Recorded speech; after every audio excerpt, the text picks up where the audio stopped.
शांताकारं भुजगशयनं पद्मनाभं सुरेशं विश्वाधारं गगनसदृशं मेघवर्णं शुभांगं लक्ष्मीकान्तं कमलनयनं योगिविरधानगम्यं वंदे विष्णुं भवभयहरं सर्वलोकैकनाथं। जय श्री हरि विष्णु, जय श्री राधे कृष्ण। आप सभी का आपके अपने YouTube channel BK Mishra present में बहुत बहुत स्वागत है। आइए आज आप सब सुनेंगे भाद्रपद मास शुक्ल पक्षी की परिवर्तिनी एकादशी व्रत की कथा। इस बार परिवर्तिनी एकादशी का व्रत जो कि 14 सितंबर 2024 दिन शनिवार को पड़ रहा है। भाद्रपद मास शुक्ल पक्ष में पड़ने वाली एकादशी को इसे परिवर्तिनी एकादशी, जल झुल्ली एकादशी, वामन एकादशी, ढोल ग्यारस, पद्मा एकादशी, कर्मा एकादशी आदि नामों से जाना जाता है। इस दिन भगवान विष्णु अपना अंग परिवर्तन करते हैं, इस कारण से इसे परिवर्तिनी एकादशी कहते हैं। और इस दिन भगवान विष्णु ने वामन रूप धारण कर राजा बलि से 3 पग भूमि दान में मांगी थी, इस कारण से इसे वामन एकादशी के नाम से जाना जाता है। यह व्रत सभी प्रकार के पापों को नष्ट करने वाली है तथा सभी प्रकार के मनोरथ की सिद्धि करने वाली है और अंत में स्वर्गलोक को प्रदान करने वाली है। इस दिन विशेष प्रकार से भगवान विष्णु, माता लक्ष्मी और भगवान विष्णु के वामन स्वरूप की पूजा करनी चाहिए। तो आइए सुनते हैं परिवर्तिनी एकादशी व्रत की कथा।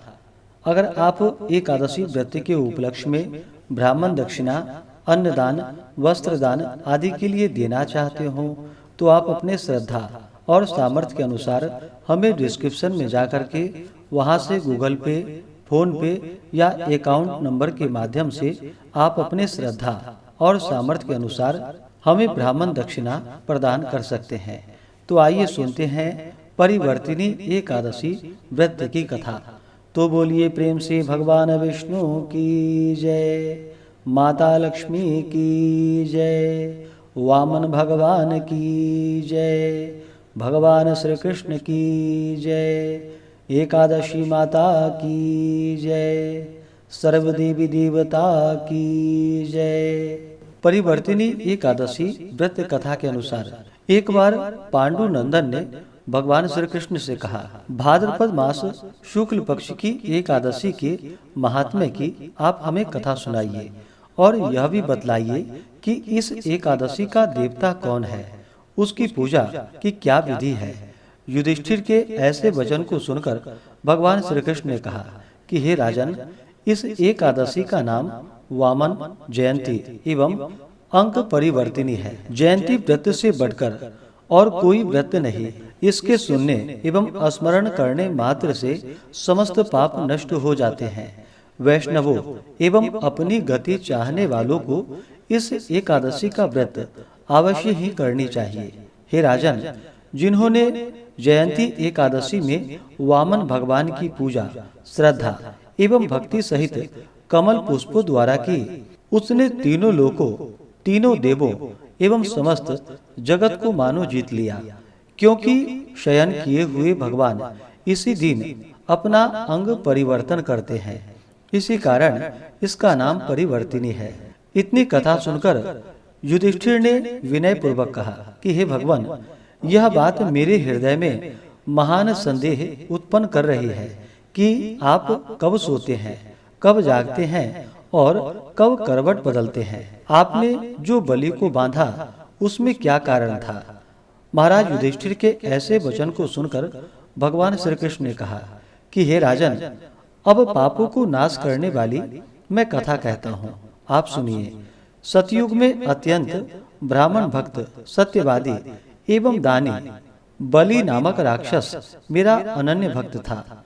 उसने अपने यम, नियम एवं तपदान और यज्ञ द्वारा त्रिलोक्यों को कंपित कर दिया था। उसके यज्ञ, दान और तप से भयभीत इंद्र देवताओं को साथ ले मेरे यहाँ पर आए और मेरी स्तुति एवं प्रार्थना की। तब मैंने इंद्र के स्वार्थ साधनार्थ वामन रूप धारण कर उसे जीता। भगवान के मुख से ऐसी वाणी सुनकर युधिष्ठिर बोले कि हे प्रभु, इस तरह नहीं, इस कथा को आप विस्तार से मुझसे कहिए। युधिष्ठिर के ऐसे वाक्य सुनकर भगवान ने कहा कि हे राजन, मैंने वामन का रूप धारण कर राजा बलि से 3 पग पृथ्वी की याचना की और उसने सहर्ष दान दे दिया, परंतु उसके संकल्प के होते ही मैं वामन रूप से त्रिविक्रम रूप में हो गया।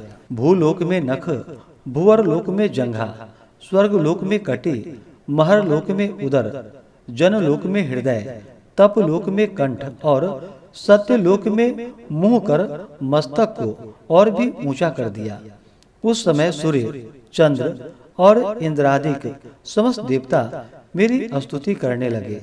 तब मैंने बलि से कड़क कर पूछा कि तेरी समस्त पृथ्वी मेरे 2 ही पग में आ गई, अब तीसरा पग कहाँ रखूं?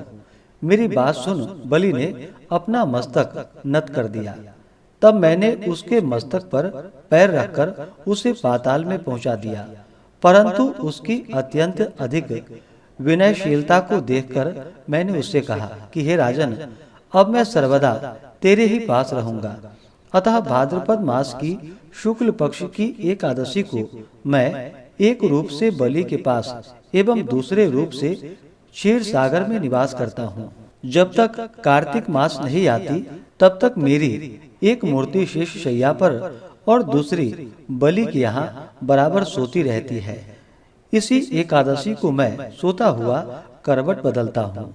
अस्तु इस एकादशी को त्रिलोकी भगवान की पूजा एवं दान तथा रात्रि का जागरण अक्षय पुण्य और महामंगल फल देने वाला है, और इसको करने वाले एवं इस कथा को सुनने वाले अवश्य ही स्वर्ग और मुक्ति को प्राप्त होते हैं। तो बोलिए प्रेम से भगवान विष्णु की जय। तो आइए सुनते हैं एकादशी माता की आरती।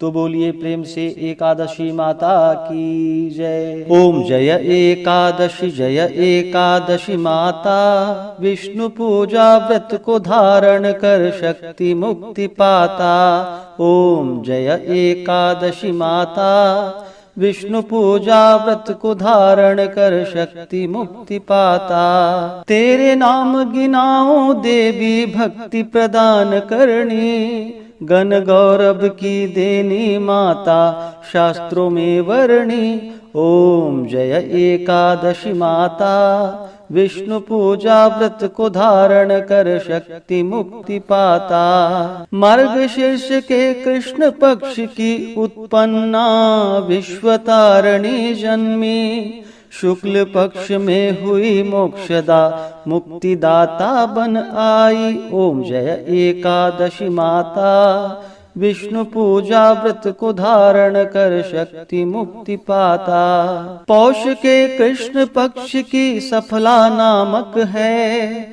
शुक्ल पक्ष में होए पुत्रदा आनंद अधिक रहे। ओम जय एकादशी माता, विष्णु पूजा व्रत को धारण कर शक्ति मुक्ति पाता। नाम षट तीला माघ मास में कृष्ण पक्ष आवे, शुक्ल पक्ष में जया कहावे विजय सदा पावे। ओम जय एकादशी माता, विष्णु पूजा व्रत को धारण कर शक्ति मुक्ति पाता। विजया फाल्गुन कृष्ण पक्ष में शुक्ला आमल की, पाप मोचिनी कृष्ण पक्ष में चैत्र महाबली की। ओम जय एकादशी माता, विष्णु पूजा व्रत को धारण कर शक्ति मुक्ति पाता। चैत्र शुक्ल में नाम कामदा धन देने वाली, नाम वरुथिनी कृष्ण पक्ष में वैशाख माह वाली। ओम जय एकादशी माता, विष्णु पूजा व्रत को धारण कर शक्ति मुक्ति पाता। शुक्ल पक्ष में होए मोहिनी अपराज्येष्ठ कृष्ण पक्षी, नाम निर्जला सब सुख करणी शुक्ल पक्ष रखी। ओम जय एकादशी माता, विष्णु पूजा व्रत को धारण कर शक्ति मुक्ति पाता। योगिनी नाम आषाढ़ माह में जानो कृष्ण पक्ष करणी, देवशयनी नाम कहायो शुक्ल पक्ष धरणी।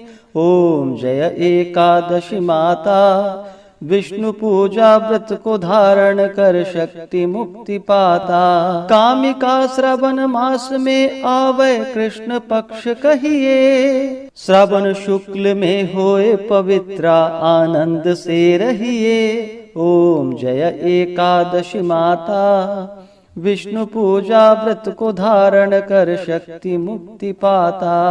अजा भाद्रपद कृष्ण पक्ष की परिवर्तिनी शुक्ला, इंद्रा अश्विनी कृष्ण पक्ष में व्रत से भव सागर निकला।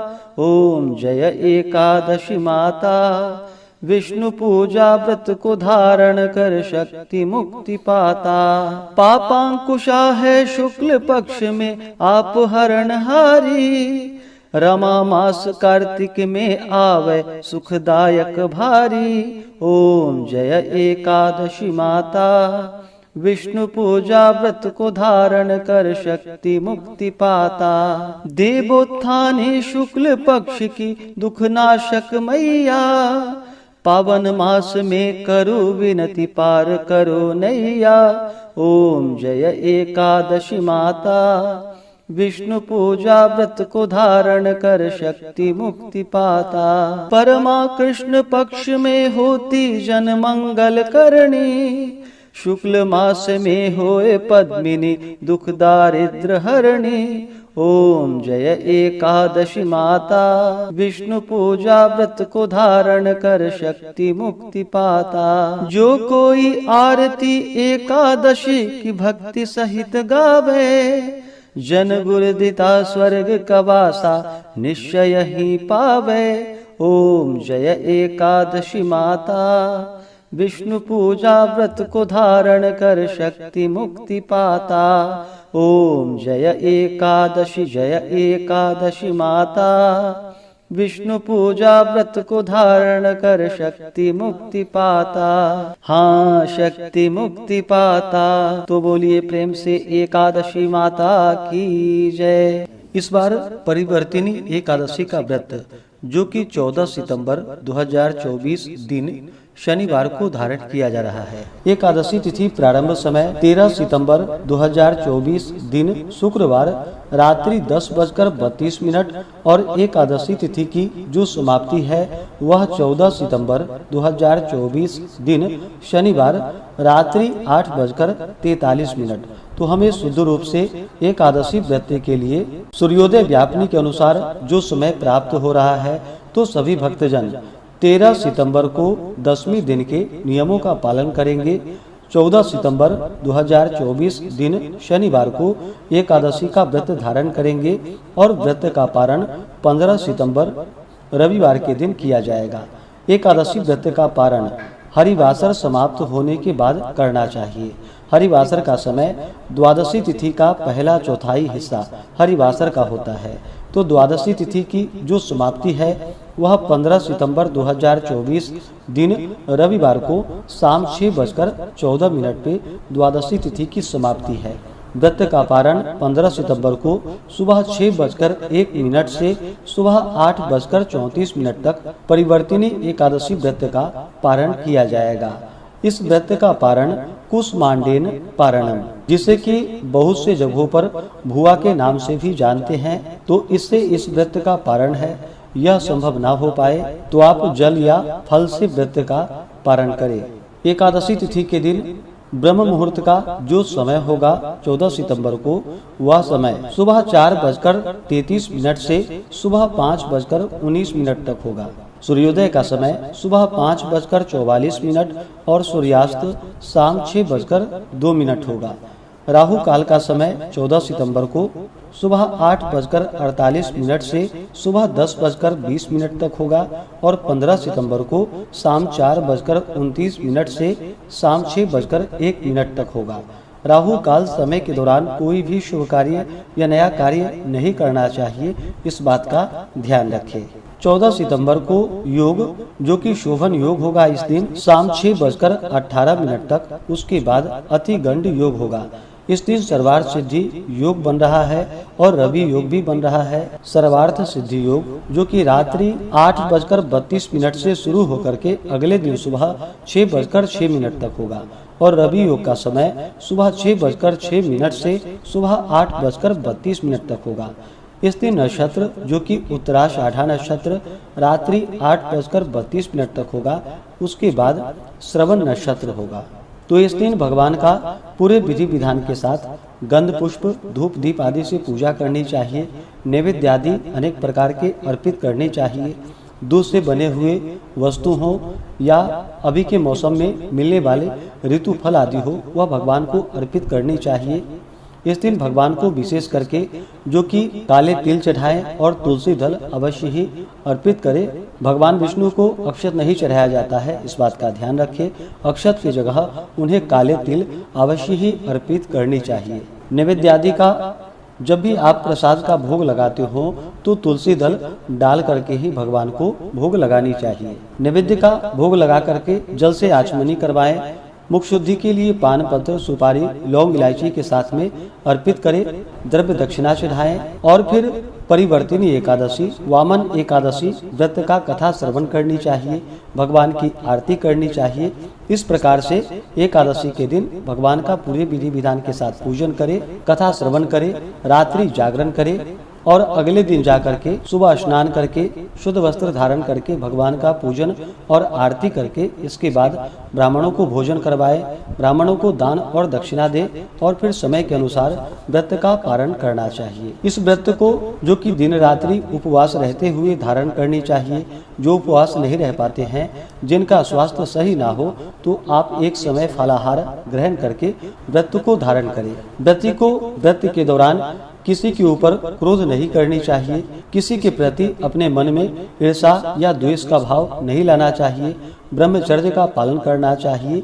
इस दिन खास करके मुंह मांगा दान किसी को न देनी चाहिए। अपने श्रद्धा और सामर्थ्य के अनुसार ही दान आदि का कार्य करना चाहिए। इस दिन खास करके अगर ककड़ी मिल सके तो भगवान को ककड़ी का अवश्य ही भोग लगाना चाहिए और उसे प्रसाद के रूप में ग्रहण भी करना चाहिए। और इस दिन जहाँ तक हो सके साधारण वातावरण में रहनी चाहिए। इससे भगवान अपने भक्तों पर अति प्रसन्न होते हैं और अपना कृपा प्रदान करते हैं। तो आशा करता हूँ कि यह जानकारी आपको अच्छा लगा हो। इसी प्रकार से ज्ञानवर्धक जानकारियाँ प्राप्त करते रहने के लिए, व्रत पूजा के बारे में जानने के लिए, कथा को सुनने के लिए चैनल पे अगर आप पहली बार आए हैं तो चैनल को लाल बटन दबा करके सब्सक्राइब करें। साथ में बेल आइकन घंटी को दबाएं ताकि आने वाली वीडियो का नोटिफिकेशन आपको समय से मिलता रहे। वीडियो को लाइक करें, शेयर करें। सुखी रहें और स्वस्थ रहें। जय श्री राधे कृष्ण। धन्यवाद।